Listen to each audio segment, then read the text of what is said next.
A third of Americans rent. They are disproportionately poor. They are disproportionately minority. They disproportionately live in central cities. About 70% of very low-income renters pay more than 50% of their income for rent. Figure out how you'd survive if that's what you were dealing with.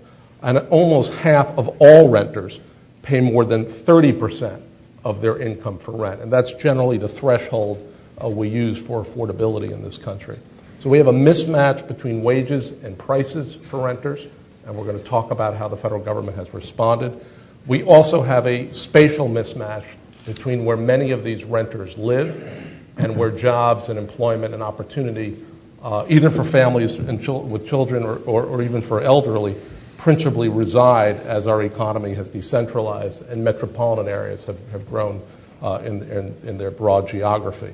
So these are the sort of larger contextual questions that we have to deal with rental housing in the United States. Going back to the 1930s, the federal government has responded to this in basically two ways.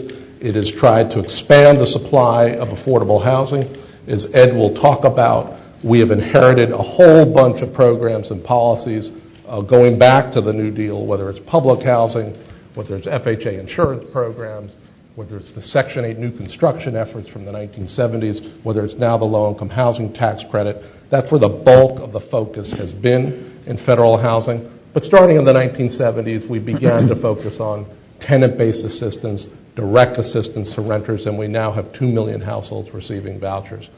What Ed is going to describe, and for some of you in the audience, this will be deja vu. We've been here before. We can go back, and Bart can recite from memory conversations, debates we've had about what's the best form of housing assistance that the national government should deliver. Should it be assistance to developments, unit-based assistance, versus assistance to renters, tenant-based assistance?